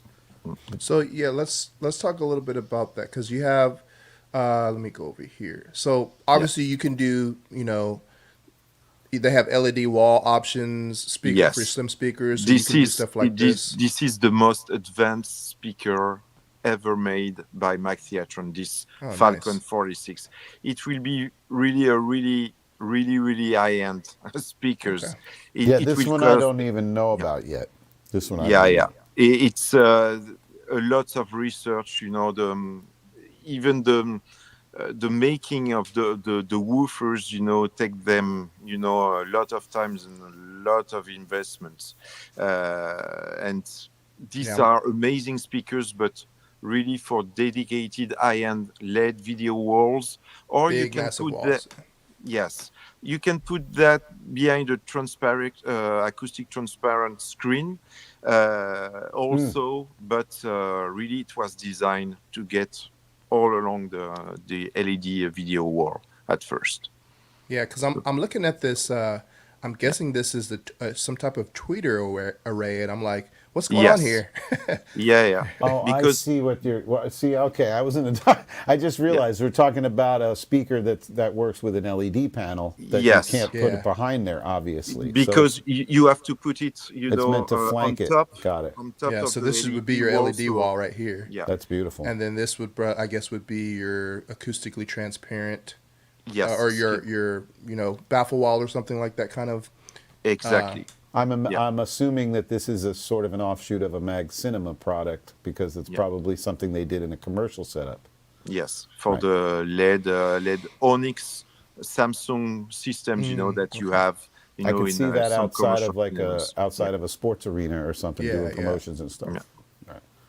So then you've got the M15, the Yes. M15C, which I'm guessing that's center channel. Right. M15L left and M15, and again, right? those high-end horn at the top, it's directed slightly more towards the listening area with the L and the R, and the center straight on. So Raphael has this one. He's had experience with this one. I have. Yeah, it's really great. It's not harsh, because you could, I love horns, horn speakers. I'm in love with this kind of speakers, but I know sometimes it can be harsh. I used to have GBL Pro, for many years, behind my screen. And when I changed it, I was afraid I was going to be disappointed, because I'm used to this sound. But with this one, you can put it loud and it doesn't make your ear bleed or whatever. It's always clean, always precise, and you can even listen to some music which I couldn't do with my GBL before, because it was, after half an hour, it was too much. It was not very pleasant experience. So with that, I can assure you, it will do great for concerts as well as for movies. So it's MW thinks we're ignoring his question. So yeah. I think he's asking if I do anything coaxial for surround, meaning do I be doing it biamping? Is that what No, he's no, asking? no, no. Just a coaxial, that combines. I think he's right, talking about right, the right, surrounds. right. So yeah, we have all those speakers here, the surround. So we'll get to that. These are your main speakers. So I'm assuming the M series, or no, let me go back. Yeah, the M series. I'm guessing that's like at the top of the line speaker. Well, no, the M meaning M. So there's M8, M12, and M15. Oh, okay. Those are your mains. And Mains, then gotcha. Then you have S for surround. So you have the S8. So those are your mains. S6 and S8, I believe. Yes. And then S4, which is the smallest speaker ever made for surround by a Mac Theatron. For small rooms, I would rather recommend to go with the S6 because of the horns, which is very special, and what makes this surround very unique. You can hang it on the wall, and the horn will be angled directly to the ears of the listeners. So it's radically different than the S4 that has got a normal, tweeter.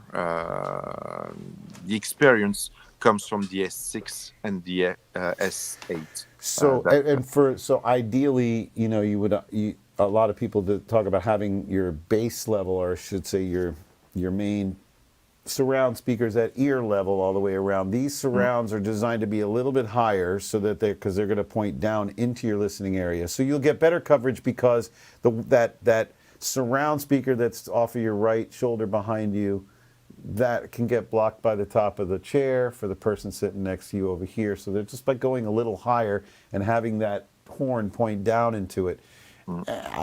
When I first thought about it, I'm like, oh, wait, now you're getting too close to the Atmos speakers. No, you're not really, because it's still coming from down there. It's pointing this way, and Atmos is still direct. So it actually kind of accentuates that dome even a little better by doing it that way.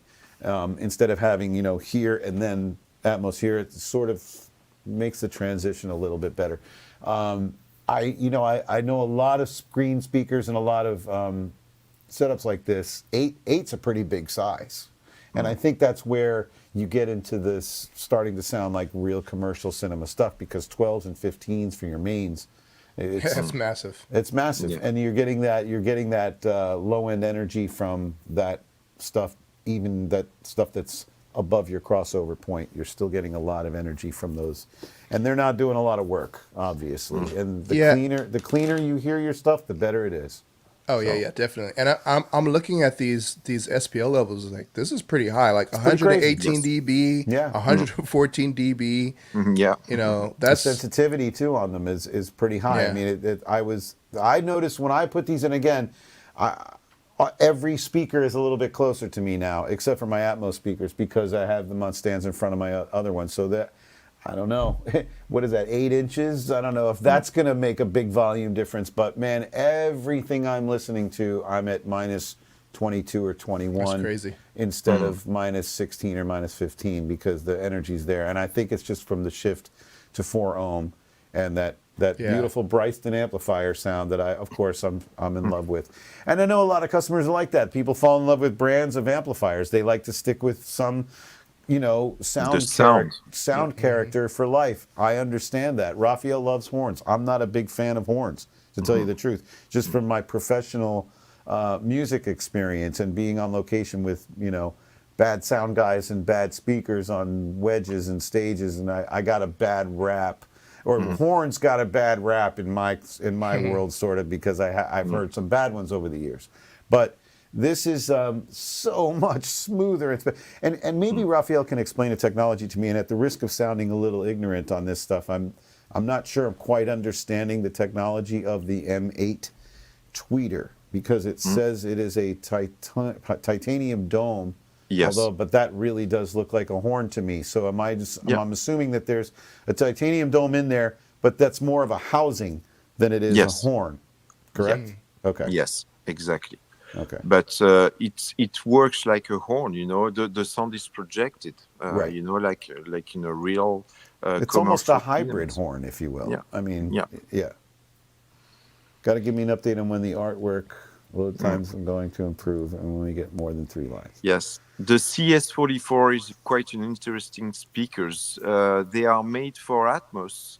But you can use it. I use it for my wides, on the sides, because you can put them, vertically, as well as horizontally, and they are very shallow. There is hanging mounting directly on the speakers, and you can angle and position it to the exact position that I'm really excited about getting these, because now I'm wondering, so I guess if you wanted to, and I'm going to try to do this by, I guess, describing this if you're watching on camera. So if I'm going to put 4, for the sake of argument, let's say you go with 4 Atmos speakers. The CS44s could be mounted in this direction, to this way, and then behind you in the same direction, or they could be in this direction and that direction from behind you, right? Yep. So you would just have to, I guess, figure out what the best circumstances in your particular room and which is the best way to do it. What I'm wondering is, would you ruin anything if you went diagonal in front like this and diagonal behind you like this to sort of direct it more towards the middle? You might lose some space then. Maybe. Did we lose Raphael? We lost him. But I guess what I'm wondering is maybe you would flood your, maybe if you did that, you would flood your main listening position just a little too much. So I don't know.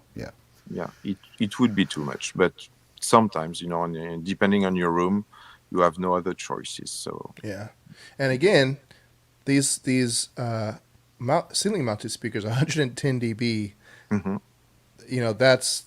that's loud. Like you're never going to be able to listen to that loud, like if you turn it up. So, but you've got so much headroom. Yeah, right. Yeah, exactly. And so that should bring out more detail. And obviously, the weakest link is going to be the content. We've all complained about Disney and all these. At least I've seen this year, like the Atmos tracks have been a little bit underwhelming as far as how they're mixed, and that's a whole completely different discussion. I've heard rumors on how. When the movie gets released for home, the sound engineers, they only get like a week or a couple days to do the mix properly. So, obviously it's going to depend on the content itself. But when you have a speaker that has the headroom that this has, you're going to get more detail with a proper mix, and you're going to be able to hear more stuff. Because I know I still hear a lot of people that say, "Oh, I don't like Atmos because there's no content up there." If you get a good movie, I still say Godzilla -1 is the best Dolby Atmos track that I've heard. It blows anything up. Other than Dune, I think overall for the whole movie, Dune is cream of the crop. Yeah. But when Godzilla -1, when you have Godzilla on screen, they maximize the audio, and I've never heard anything that's that dynamic. No, I haven't either. And what I was going to say, and the movie is good too. The movie is good too. Exactly. That's important. There's a decent story in there too. No, I mean so what I was going to say about this is that there's so much. I think what you're describing, the kind of quick Atmos mix, let's get it out there on the market thing. I was talking about this with Elon last week on my podcast about how you get. I think it's getting better. I think there's a little bit more quality control behind it now, and I think the problem you were talking about was happening as much, maybe even more with music, because Tidal and Apple Music trying to get those Dolby Atmos titles up there, and people just were flying stuff out. I've listened to terrible Atmos mixes. And then the big problem with me was the discrepancy in volume. You'd listen to one Dolby Atmos mix and you'd need to turn it Yeah. up to -3 to hear it. And then the next one you're down at -18 and it's loud again. I don't know how that got past all of their standards, but now I know they have the right LUFS levels, standards that they adhere to, and things are getting better with that. But you're right, the content that happens in Atmos, it varies. You just have to live with what the producers do. You can't go, all right, well, this movie doesn't sound like it has a lot of Atmos activity going on. I better turn my Atmos speakers up. Right. Well, you don't want to do that because then later in the movie they are using those and all that, and then it's going to be way too loud. So you just kind of have to, like the way I am too with. I'm sorry, I just hit my microphone. The way I am with music, a lot of times I wish the rear speakers had a lot more activity in them on the 5.1 mixes and stuff. But at some point you got to sit back and realize, this is how they produce this record. This is what the engineer wanted back there. Yeah, and you have to respect that. We don't adjust the movies. picture on our Arvolutions when we go, and we don't EQ the music. You know what I mean? When we listen to something that's at that pure in such high resolution, we never mess with the EQ anyway. So when you do that, you're messing with the engineer's equalization. Director's intent. Yeah, with their intention. So you just kind of have to live with it once in a while. That's all. Real quick, I want to answer this question. So, Anthony, if you're still watching, we answered this in the very beginning of the show. So you might have to go back and just watch that. In a nutshell, it's we have other improvements and upgrades that we're doing to the players that have and we have so few people working on it that we just need a little more time to get to that. It's a little lower on our priority level, but our priority list, but it will be something that we address later. And again, you can watch the earlier part of the. Just hit rewind and you'll see some stuff. Yeah. We talked about it in the very beginning. Yeah. And the dispersion, MW was asking about, the dispersion is good horizontal and vertical. I hope the Mac Theatron. Yeah. Well, if the Mac Theatron guys are watching this, I don't know that I'm doing my M8s. Well, the M8s are fine because I do have them horizontal and I have the tweeters in the right way. But my S8s that are intended to be vertical and have the high end pointed down underneath the driver, I have those on a stand horizontally. But what I did was I put them so that the tweeter, instead of pointing down, it is actually pointing in towards my main listening position ever. So I have it I have it horizontal, but I have it flat. So and I know that's not typically how it's supposed to work, but it seems to be working just great for me. I'll be right back. I got a food delivery, so I'm gonna let Pizza you guys talk about. Yeah. I'll be right back. No problem. I should have done that too. So I don't know if that's something I'm supposed to be doing, but Yeah, it depends on the various speakers, the dispersion, we've got some 90-60 and we've got some 60-40 dispersion. So it depends on the speakers itself. Okay. We will share the brochure with all you guys, at the end. Yeah, I'm inviting anybody who's watching this. Feel free to get in touch with me, Bill at letsget-physical.com, and I will be happy to send you the PDF of the Mac Theatron catalog. In fact, we have tons of them, the actual real brochure as well, and I'd be happy to throw that in the mail and send it to you too, because it's really good reading material. And then, when you have this many products and you have this many to compare them to, it's good to see all the specs side by sides. Exactly. How do you cover all this? Okay, I'm gonna wait till Jordan comes back before we pull up the questions again. Yes, for we are going to check the ported the closed subwoofers. Yes, the DBA for double bass array. So those are not ported. I didn't realize that. No, they are closed. I don't know if it's the right term. Thank you, Ronster. Ronster's taken off. Just want to say goodbye. Sorry, I didn't see. So basically, you have ported subwoofers at Mac Theatrons and non-ported subwoofers. The DBA are non-ported subwoofers. You can use them by putting a lot of them, like in the diagram, on the bottom of the page. You can put 4 of them, at front and 4 of them at the back, and you will have, less null point. you will eliminate the modes in the room. They work together so that when Yeah. one is shifting out, the ones in the back are shifting in, so to So speak. so if you have a Trinog, this would be great for waveforming. Yes, yes, but also ported. Waveforming is also working with ported subwoofers too. Okay. But these one are very popular in Germany. Germany are doing like waveforming technology for many years now, and they are very using the double bass array technology for many years. So that's what they make those subwoofers. This one is a real beast. So I guess is he asking for a link for Mac Theatron? Yes, we can share the brochure Oh, I just in the shared. I'll thread. do it too, Yeah, and I'll also Okay, share it. nice. So Mag, yeah. I got it. Okay. Yeah. The So this is Theater 24 is the same as you can find in real commercial cinemas. nice. This one is for big Rooms.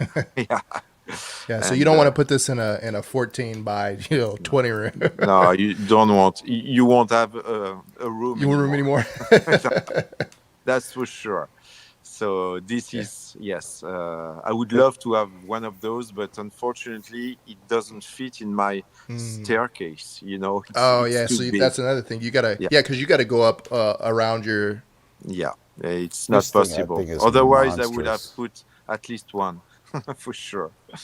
135 dB. That's crazy. It's 101 decibel sensitivity. Wow, Is that's that- the I first know time I've seen that. That's crazy. I've never seen three no. digits before. It's one of a kind. Wow. Really, this one. Yeah, if you want the real big thing, that's the one.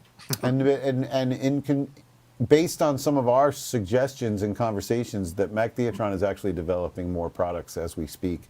Yes. That we are very proud to be involved with, like some more multi-channel amps, so that you can do your fronts and surrounds with Nice.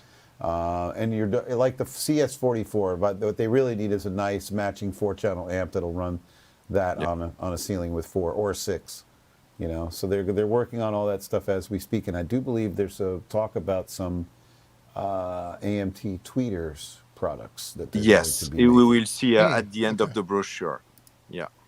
So this is an in-wall, and I don't know if you guys answered Yeah. this question while I was gone. Did you answer it already? No. I don't think so. Do you cover all the seats with the surround with the symmetrical waveguide? I'm not sure what they mean by that. No, all the seats. If you have multiple rows, you would have to put several. I only have surrounds one row, as so six. Oh yeah. that's no problem Yeah. for me. So if you have something like a Trinov or a Storm Audio, it'll allow Yeah. you to have multiple sets of surrounds. That way you get smoother panning. Right. And obviously you would probably, if you have multiple rows and if you have a room big enough to where you can do that. I mean, Right, even so if you have a smaller room, it'll probably still sound better if you have a processor and enough speakers that'll do that. But for smaller rooms, you probably won't. I think the best way to get around, like if you had multiple rows, and when I say multiple, I mean more than 2. Then and you couldn't do, like, let's say 2 sets of surround rears, 2 sets of surrounds, so that you have them sort of going into the room and covering more space. It's the distance really that would be the key. If they're far enough away to where you could, after you do your room correction or your wave forming or whatever you do, you'd probably be able to get decent coverage out of that. As long as they're not too close to you, I think. Then the closer they get to you, the more of a challenge that would be. But yeah, I've been in a theater. I've been in a room where it had, I think it was 9.4.6, but then there was 13 speakers on the walls in the front and the back, just because there was 2 sets of a couple of different channels, so that it would cover more ground like that. Yeah, 7 bed layers with 2 rows is common, right? So the in-wall is a pretty interesting product, for you guys who don't have a lot of space. And this one, goes real low, 15 hertz. It's So it's probably benefiting from being in the wall. Lower that. It's probably lower. Yeah, than once that. you get that in your room, it's gonna do lower than that. Right. Yeah. if you don't have much space, this one can cover every needs you 124 may and have. then 90. Wow, man, these things are loud. Yes. And that's only 600 watts. That's pretty impressive. Yeah. I mean, and then they've got this. I think it was a while. So I mean, compared to you guys, I'm relatively new to this business, and it took me a while to understand what some terms meant when people were using them, and I don't think I fully understood what people were talking about when they described a subwoofer as being tight. And now I do. Now I know what it means, and I think when you say tight, you really kind of mean quick. I mean, when it hits you, it pulls back right away so that it can hit you again a few milliseconds later. Yeah. You know, when you have these sections of songs that I like to listen to where the drummer goes on his double kick for the last part of the measure, it's all in there. You know, on some systems or some subwoofers, or especially if you don't have bass management set up correctly, that all sounds like one giant thump that lasts a half a second or a second.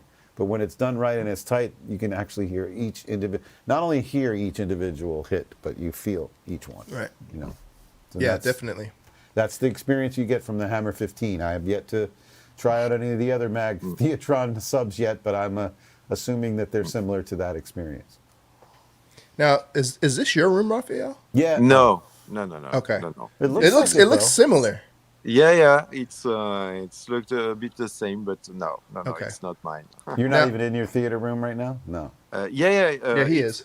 Yeah. No, sorry, I thought you were talking about the pictures we were seeing. Oh, on the no, brochure. no. Yeah, I was talking about the pictures. Yeah. Okay. I see. It's No, not he mine. is in his. Oh yeah, because you have lights running behind you. So yeah, this looks, but it looks like almost kind of the same shape, right? A little bit. The minimalistic part of it, yeah. Yeah.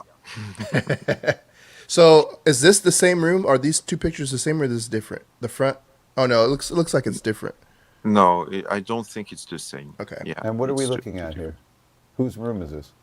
No. It's I think it must be a room from Europe, from one Okay. of. But you've got the Mac Theater, you've got Mac Theatron. You can see the Atmos speakers here in the bottom picture. Yes. CS44s, And then you can see. Yeah. I got you. Oh yeah. Okay. Well, those amplifiers are pretty sexy too.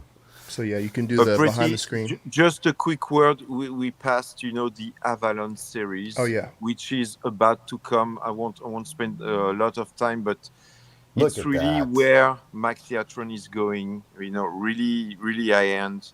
And this one, with EMT tweeters. So it's got, ribbon tweeters, not horns, a special mid-range that they spend a lot of time developing it, a double 15 inches, a 21 for the subs. Everything will be like a big baffle array. It sounds very, very promising. The ultimate speakers, their best speakers, yes. So this wall at the bottom here basically comes out to the same shape as a 2351 screen? Yes, So you've exactly. got your left, center, right, and I'm guessing are those dual subs? Yes, Okay. double 21. Jeez. Oh, wow. Double Hello, Ike. 21. What's up, Ike? Double 21s. That's insane. Now you gotta have a sturdy wall for that. Yeah, and a big screen. Big, That's for sure. big screen. So that's that should be available very soon. Then I may be able to hear it. So I will let you know more when How are you going to hear that? Where experience are it. you going that I don't know about? Where are you going to get to hear that? Maybe in Ukraine. You're You going to never know. Ukraine? You're going to visit Ukraine? Yeah. It's not the best time yet, but that's the other part of this story that's really fascinating. These guys are in Ukraine, and they've been. Everything is made there in their factory. Yeah. Everything from Everything. the knobs all the way to the magnets to the Nice. plastics. Everything is done All there. in-house. All in-house. Yeah. Which even the amplifier, everything Wow. is done in house. and to hear that about any company is a really special thing these days. And those amplifiers there you're seeing, those are the ones that are coming out soon. They're not out yet. Yes. These ones here? Yes, Or all of them? The TDC are already there. These two and, we have, right? Okay. Yeah. It's dedicated to subwoofers mostly. Right. You can use for the fronts too, but basically we are using them for to amplify all the subwoofers. And the other ones, the 4 channels on the next page will be for the mains, even the surrounds. Yep. Everything, and it's a very reliable amplifier. They're all Class D, but we all know how great Class D is Not getting. very noisy compared to the crowns that I used to have. The crowns, they are very louder, and these are they make noise, but not that much. Yeah. And these are per channel, so 2,000 watts per channel, 1,000 watts per channel. Nice. Yes. So very. Of course, it's not mandatory to use it full power, but it's good to have some headroom. Definitely. We were talking, especially with the subs. It's you always want the headroom when you have these. When you have Olivier explosions. Here. He said the pictures are from his demo room in Belgium and a home cinema project in Germany. Well, I need to go there What's and up, check man? it out. Hi, Olivier. That's our man from Mac Theatron. And he was at Cedia. Yep, he was there. And so I mean, I guess I have to visit Belgium. I need to do research, Belgium, and then I'll just stop in Ukraine and see the factory. I have to try to get out there at some point. Yeah, we will do a great trip together. That would be fun. Yeah, that would be fun. So Mac Theatron, I'm excited to get some products in and eventually. I know on the surface people would think, what do we need another speaker brand for? But more is always better. This is special. Yes. I mean, I had a couple of sleepless nights there where I was committed to. Hey, send us your product and we'll distribute them. I hadn't heard them.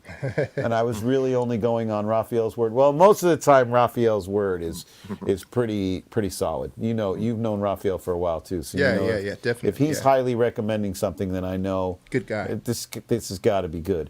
But then when I got him, I said, okay, not only is this worth it, but it's also in a category that I don't know how to adequately describe it. And the only solution is to get people to sit. I'm telling you, if you're anywhere in Florida that's less than a 2 or 3 hour drive, it'd be worth it to come and check these out if you wanted to become one of our dealers and start integrating these into homes and you really want to hear them for yourself. Just give me a call. All I need is a couple hours notice, and I'll set up an appointment for just a private listening experience for you. And I'll make sure that I use all the same scenes and clips that we've seen at all the shows, so you have all that reference and you know how much better they are when you see it. Are there any? Lots of Ready Player One and Dune. Exactly. Ready Player One. I actually have the Ready Player One clip that Raphael got. That's the French version, so it's pretty cool. Interesting. It's not only they have that same race, but it's all in French. Interesting. And of course, the opening scene. I've got it in English too. You're going to check. I've just redone it because I've noticed that I've made it in French, and it was not my intention. So and that's funny. That reminds me. Somebody said on those Trinov demos, somebody said that you mixed them. Is that true? Yes. Nice. Good job on those, man. Yeah, thank you. So do you have a studio somewhere that you mix? Where did you mix those at? My computer and some softwares. Wow. Yes. So guys, if you have the Trinov demos that you can download straight from the website, if you have a Kaleidescape, you can get them on there. Raphael mixed those, man, and I did a dedicated video on them. Those are some. I'm not making all the demos. I'm just mixing. It, but still the videos and you're just putting them together so that they see them in sequence, right? Yeah, exactly. And that's still okay. Yeah, that's a.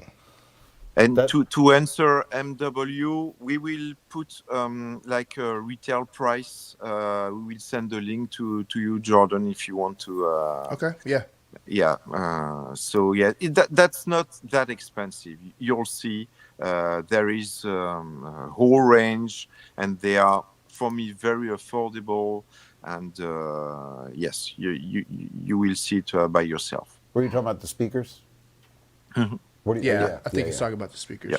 Yes. I mean, from what we've described, I think if I was watching you guys describe these speakers, I would have a guess in my head on what they would all cost. And trust me, it's less than that, probably. Yeah. That price that you're imagining all this stuff costs, it's a little less than that. That's what's great about it. It's fair. It's not a gratuitous MSRP price. It's a fair one. It makes sense. Obviously, when you get to the high end, you're paying high end prices, you know, because you're putting a commercial theater into your house. Yeah. So think about what that would cost. That's not a lie. It's not. And you're probably the speaker, even though the speakers are high end, you're probably spending a lot more on everything else in a high end home theater. The speakers is going to be the lowest that you're going to spend, because the infrastructure, all the wiring, the electricity, alone. The construction, you're still coming out good with high end. I mean, I hope someday I'm able to afford a space where I could put five of those speakers behind an acoustically transparent screen. That'd be awesome. You know, that's crazy. And then you could go really crazy and go floor to ceiling like Raphael has done, and I know, be completely overwhelmed. I just don't have ceilings high enough, so.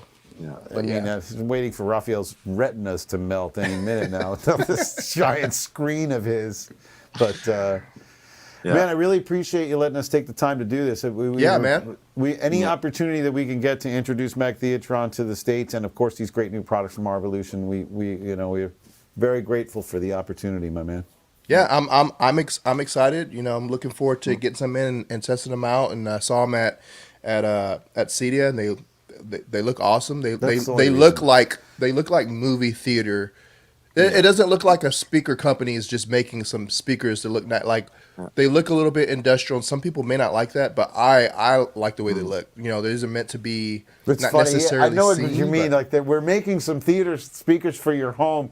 We did our best to make them look like home speakers, but you know, they still look industrial because we can't help it. You know what I mean? They just can't, and they look good.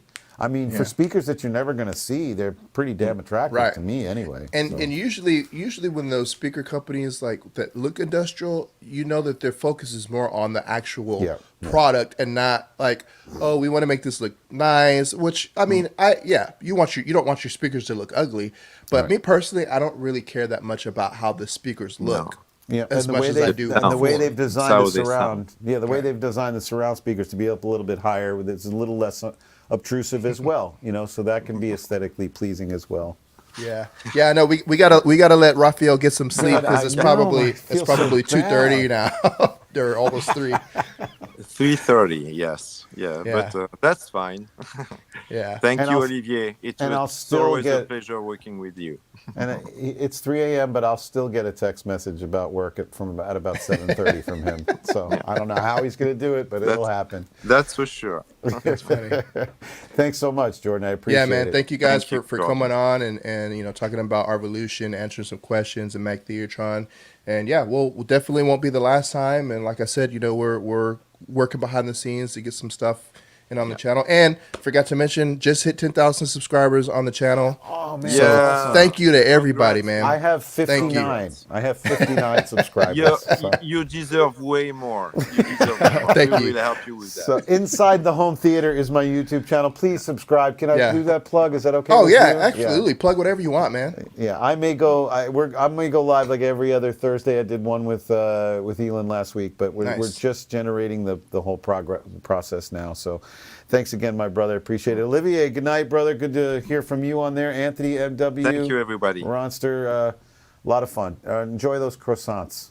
Hey, guys, stay tuned. I'll probably do a live stream at some point, with the 10,000 subscribers, and I will have a Arvolution giveaway. So stay tuned for that. Somebody's going to win a player. So thank you to everybody that helped me to reach 10,000 subscribers. Thank you for everybody that tuned in, with us tonight. And we'll see you in the next video. Stay tuned. Like I said, this won't be the last time that these guys will be on here. We'll be working together, and I always love working with you guys, man. You guys are awesome. You just had us on because you want. Thank speakers. You so much. That's we appreciate it. All right, caught me red-handed. There you go. Good night, boys. All right, everybody. Bye. Good night. Thanks.